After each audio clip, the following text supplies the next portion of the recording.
Voilà.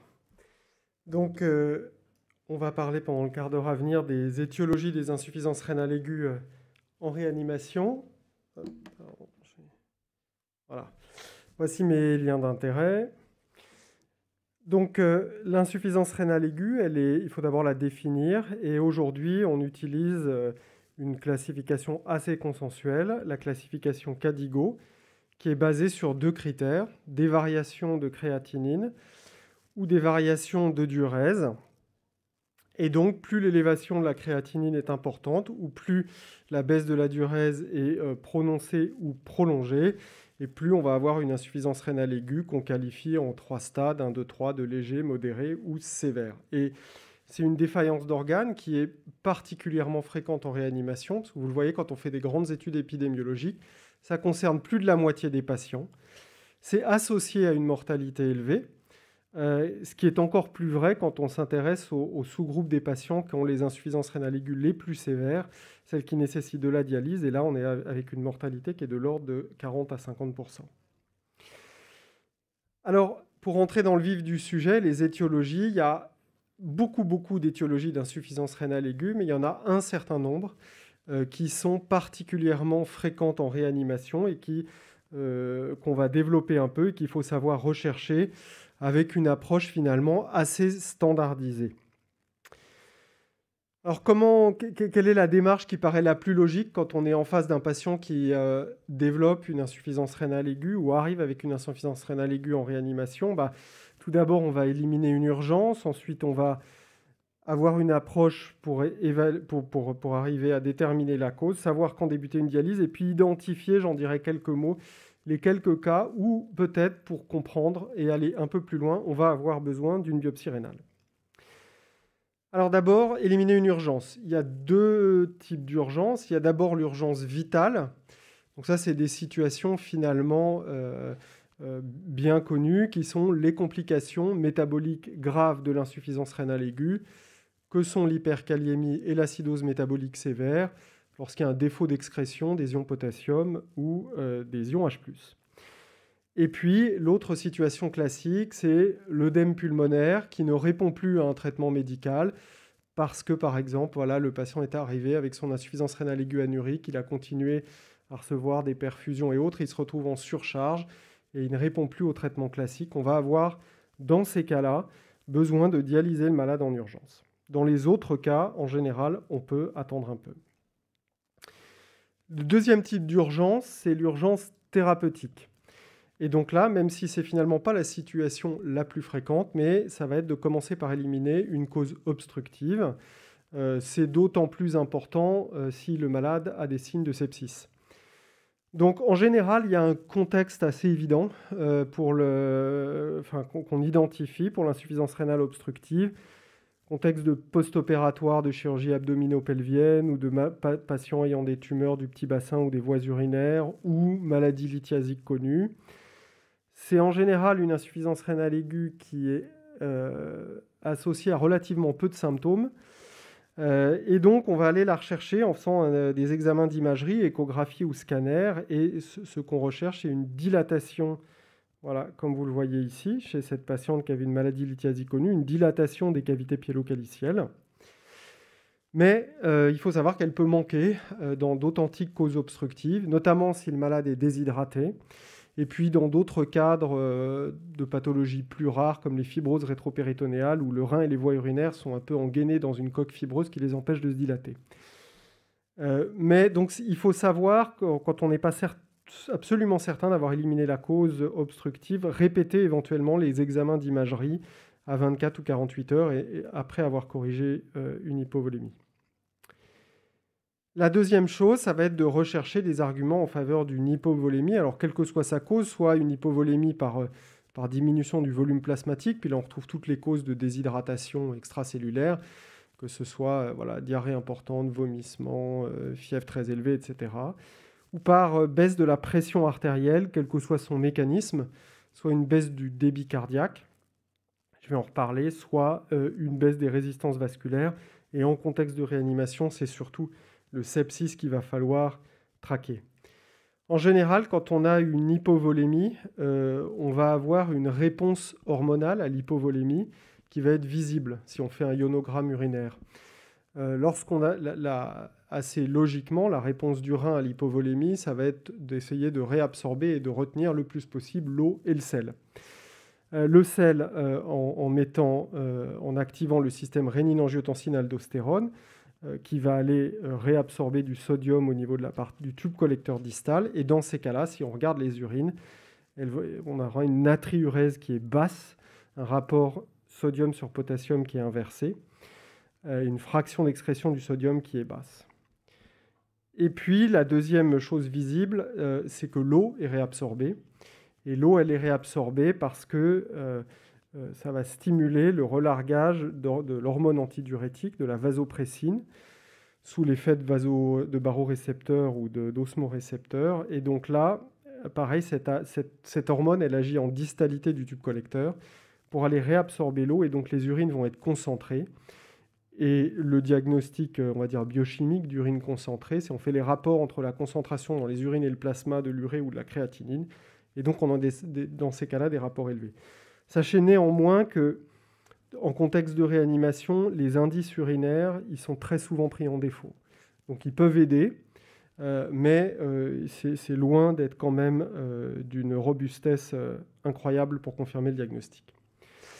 Et donc, en pratique, parfois, on a un ionogramme qui est d'aspect fonctionnel, comme celui dont je vous ai parlé, urine concentrée, concentration en sodium basse. Il y a un contexte d'hypovolémie. Et donc, on rattache l'insuffisance rénale aiguë à l'hypovolémie. C'est assez logique, mais néanmoins, vous aurez la certitude que c'était bien la cause que si l'insuffisance rénale est rapidement réversible une fois que vous réhydratez le malade.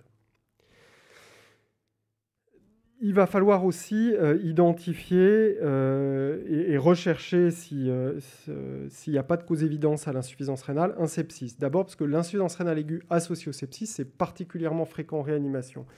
Constamment une des toutes premières causes.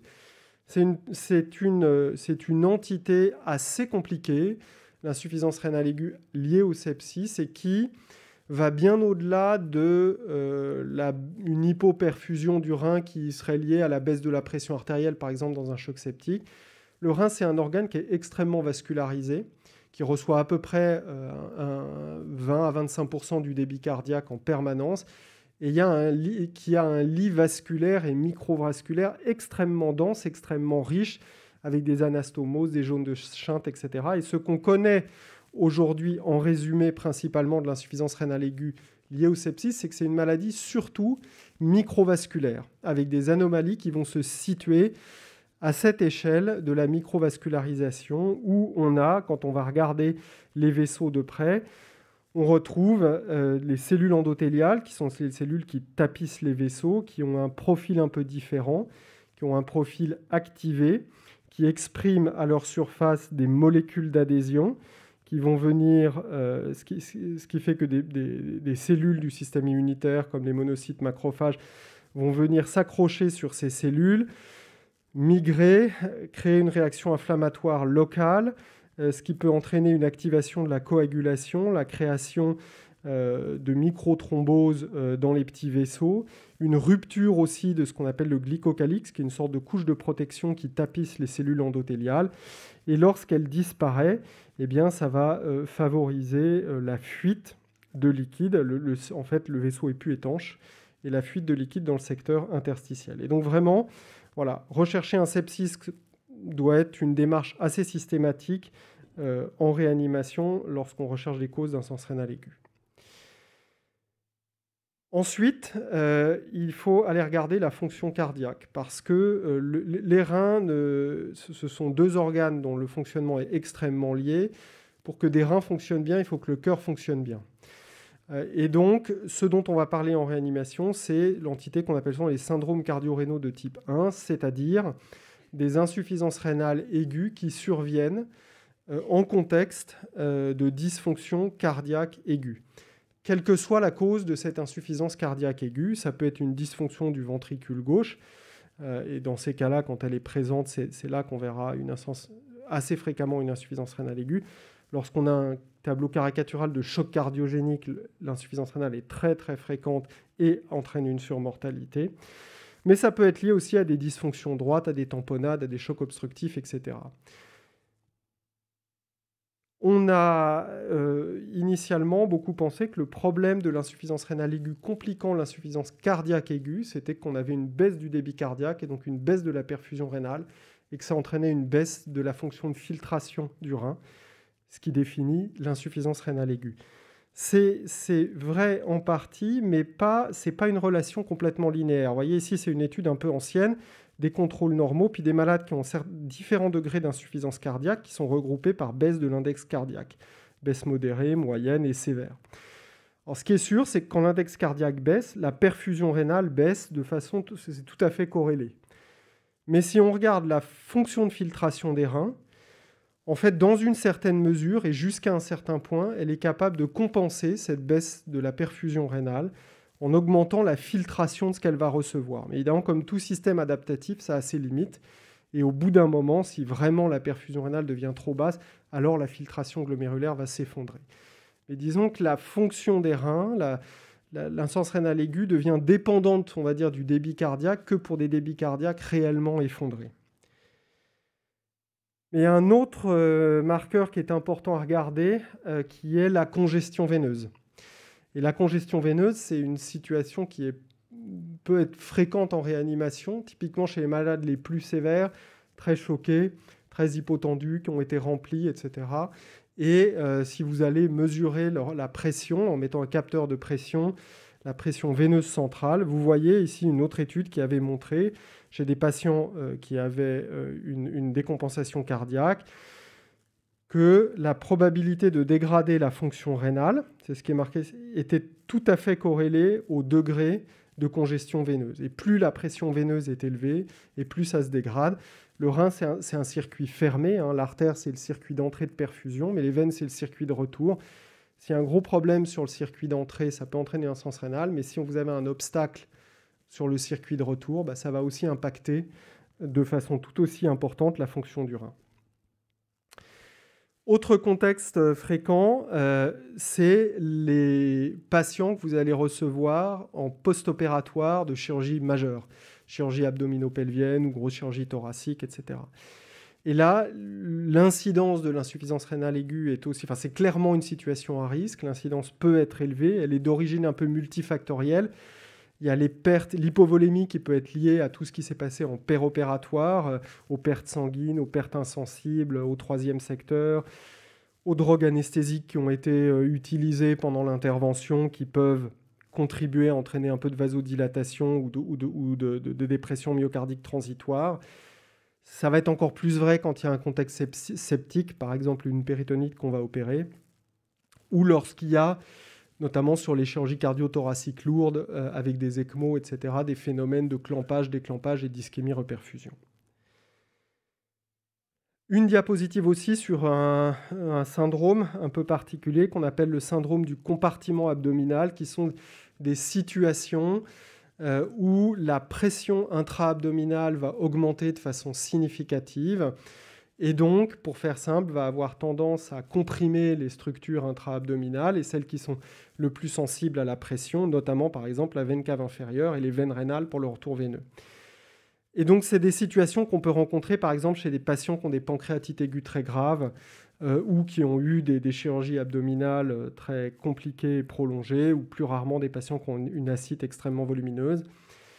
Juste pour vous donner une idée, cette pression intra-abdominale, on peut la mesurer en mesurant la pression intravésicale, qui est un marqueur relativement fiable de la pression intra-abdominale. La normale, on va dire, c'est inférieur à 12.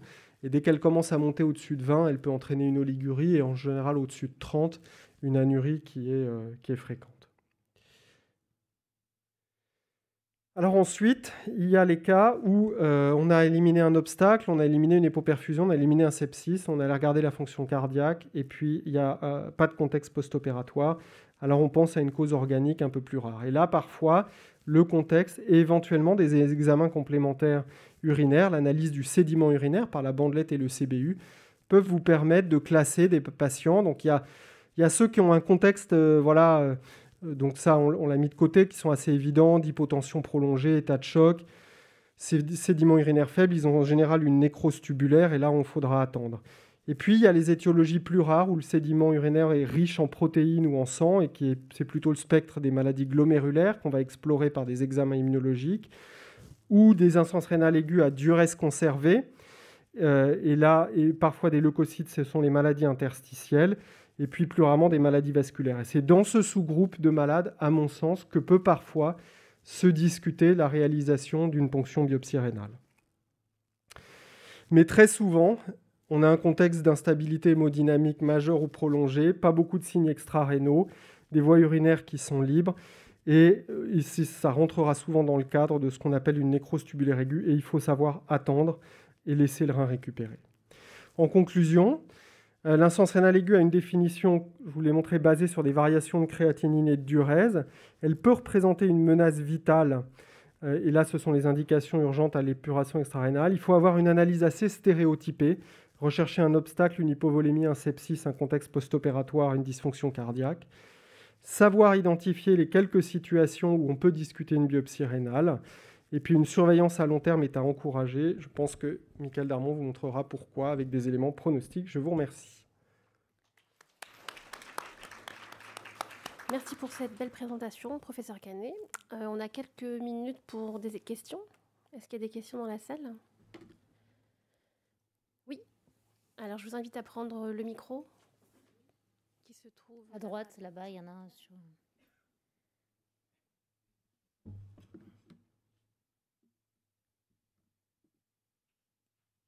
Bonjour, Sylvia Calvigno, infirmière en réanimation à Grenoble. C'est juste une question. Vous avez parlé les 3 fonctions du rein qui sont atteintes lors de l'insuffisance rénale. Il y a surtout celle qui me pose un peu question, c'est l'altération de la fonction, de la régulation du système rénine-angiotensine. Et je me posais la question, c'est peut-être un peu tiré par les cheveux, mais est-ce que ça peut jouer un rôle sur l'instabilité hémodynamique, la labilité dans la tension des patients, vu que ça régule un peu la tension artérielle? Alors, il y a une façon de répondre à ça. Oui, évidemment, c'est un des systèmes qui régule la pression artérielle. Et puis, vous savez que notamment, par exemple, dans les vasopresseurs qu'on peut être amené pour remonter la pression artérielle, on utilise de façon majoritaire la noradrénaline. Mais il y en a d'autres, la vasopressine, qui est l'hormone antidiurétique dont on a parlé, qui peut parfois être proposée. Puis plus récemment, on a eu des essais sur l'angiotensine 2, justement, qui est un des acteurs de cette boucle du système rénine-angiotensine, qui est un puissant vasoconstricteur, qui a une capacité très claire à faire remonter la pression artérielle et qui a peut-être, mais des effets bénéfiques du point de vue de la fonction rénale. Mais pour ça nécessite encore d'être confirmé pour des travaux. Donc oui, très clairement, les patients les plus instables certains en tout cas sont très déficitaires sur ce système-là, et la substitution hormonale peut être un des moyens de réguler. Je ne sais pas si je réponds à votre question, mais voilà ce que je peux vous dire. D'autres questions? J'ai une autre question. Excusez-moi. C'est juste à la mesure de la pression vésicale, en fait. Ouais. Juste une question pratico-pratique. Est-ce qu'elle est vraiment fiable si le patient est en ventilation spontanée et anurique, par exemple? Enfin, la réponse courte, non. S'il est en ventilation... c'est une entité compliquée, le syndrome du compartiment abdominal. C'est un tout petit nombre de... Je pense que ça existe vraiment, mais c'est des contextes très particuliers. À mon sens... ce qu'il faut, ça ne sert à rien de la mesurer chez tout le monde. Notamment, prenons le cas par exemple d'une pancréatite aiguë. Je pense que s'il n'y a pas d'éléments en faveur d'une ischémie digestive, s'il n'y a pas d'éléments en faveur d'une insuffisance rénale aiguë, ça ne sert à rien d'aller mesurer la pression, on ne va rien en faire. Par contre, c'est plus sur une pancréatite très grave qui est à J3, J5, qui est en grande surcharge parce qu'elle a été beaucoup remplie et qui commence à avoir soit une acidose lactique, enfin des éléments qui font suspecter une ischémie digestive ou une insuffisance rénale, alors, et chez un malade curarisé, ça peut avoir un intérêt de la mesurer, et si elle est très élevée, ça peut faire discuter des laparotomies, enfin de décharge pour faire baisser la... Après, on a authentiquement des malades, quand ils sont dans ces indications-là, ils étaient complètement anuriques, on les emmène au bloc opératoire, on les récupère, ils récupèrent une diurèse, ils repissent, ils corrigent leur fonction rénale, etc. Mais c'est un tout petit nombre de patients et c'est des indications restreintes et je pense que sans défaillance d'organes, celles que j'ai mentionnées, digestives ou rénales, il ne faut pas les mesurer chez tout le monde, quoi.